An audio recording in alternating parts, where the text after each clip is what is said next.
Bonjour, mon nom est Paul Muriel Biabi. Je vous parle de l'entrée express dans cette vidéo en tant qu'invité. N'oubliez pas de vous abonner. Ciao.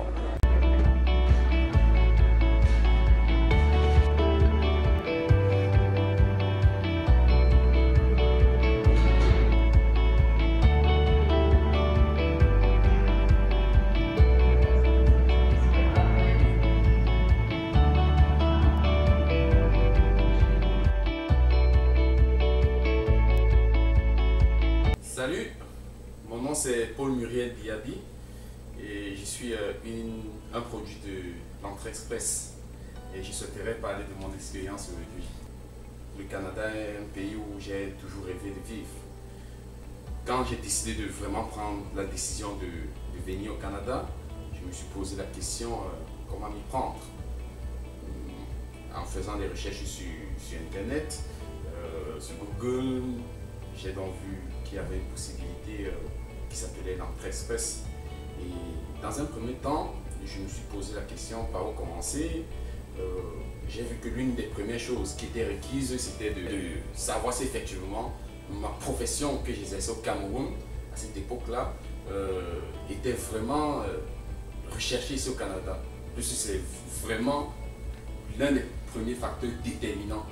Donc quand vous décidez de dire que ok, je vais au Canada, en tant que travailleur qualifié par exemple, votre profession doit cadrer, doit être une profession recherchée au Canada. Ma profession de développeur d'applications était recherchée au Canada. Après j'ai dit ok, ça c'est bon. Et pendant mes recherches, j'ai constaté donc que 3 programmes s'offraient à moi. J'avais la possibilité de choisir entre 3 programmes. L'un des programmes était le programme de travail qualifié. Le deuxième programme était l'expérience canadienne. Le troisième programme était le programme des travailleurs de métiers qualifiés, de métiers spécialisés, pardon. Et en lisant les critères de ces différents, programmes, j'ai constaté que je tombais sous la catégorie des travailleurs qualifiés. Par la suite, dans le site, j'ai constaté qu'il fallait effectivement rempli un certain nombre de conditions minimales d'admissibilité. Et ces conditions d'admissibilité étaient les compétences linguistiques. Il y avait les compétences linguistiques, il y avait le critère de l'âge, il y avait le niveau académique, il y avait l'expérience professionnelle. Et pour donc remplir ces conditions d'admissibilité, j'ai donc commencé à préparer les tests de langue. Parce que même si on est d'un pays d'origine, d'un pays où le français et l'anglais est parlé, ça ne suffit pas, il faut démontrer ça par un test. Donc j'ai commencé à préparer les tests. Les tests, j'ai eu la chance d'être bilingue, mais pour ceux qui suivent cette procédure ne sont pas forcément obligés d'être bilingues. La connaissance du français ou de l'anglais est suffisante. Donc j'ai préparé le test d'évaluation de français, puis j'ai préparé le IELTS. Et en parallèle, j'ai aussi fait traduire l'équivalence de mon plus haut diplôme universitaire. Donc, une fois donc, quand j'avais donc ces documents, j'ai donc soumis mon profil. Quand j'ai soumis mon profil dans le site de l'entrée express, je suis entré dans le bassin. Une fois donc dans le bassin,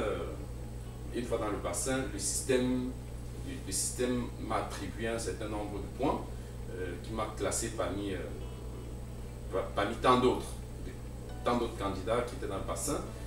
Dans le bassin, j'ai attendu environ 2 semaines, puis j'ai reçu une invitation de faire une demande de résidence permanente. Une fois donc quand j'ai reçu l'invitation, c'était vraiment très bien, j'étais très content. Puis il fallait simplement démontrer, quand on reçoit la demande, il faut simplement démontrer qu'effectivement tout ce qu'on a déclaré dans notre profil est vrai. Ça veut dire que on a déclaré dans son profil de l'entrée express qu'on a tel niveau en anglais, qu'on a tel niveau en français, il faut démontrer ça. On a déclaré qu'on avait tel niveau académique, il faut démontrer ça. On a démontré qu'on avait tel âge, il faut le démontrer. On a démontré qu'on avait un certain, qu'on avait des fonds, un certain montant dans un compte bancaire, il faut le démontrer. Donc, on a par exemple indiqué dans le profil qu'on a vécu dans tel et tel pays pendant plus de 6 mois, il fallait le démontrer avec des extraits de casier judiciaire. Donc, après cette réception de demande de résidence permanente, on a une durée de 60 jours pour soumettre le profil, pour soumettre les documents. J'avais déjà anticipé, avec, comme je l'ai dit plus tôt, avec les résultats du test français et d'anglais. J'avais anticipé avec l'équivalence des diplômes, qui d'ailleurs était nécessaire pour la création du profil. Parce qu'une fois qu'on reçoit la demande de résidence permanente, le profil devient en lecture seule. Donc il n'est plus possible de le modifier. Donc si la création du profil contient une erreur, vous pouvez être considéré comme quelqu'un qui veut faire une fraude. Et là, vous pouvez être banni d'entrer au Canada pendant un certain nombre d'années. Donc c'est pour ça qu'il faut faire par exemple les tests de langue et l'équivalence des diplômes avant de faire le profil, avant de soumettre un profil. Donc, ayant donc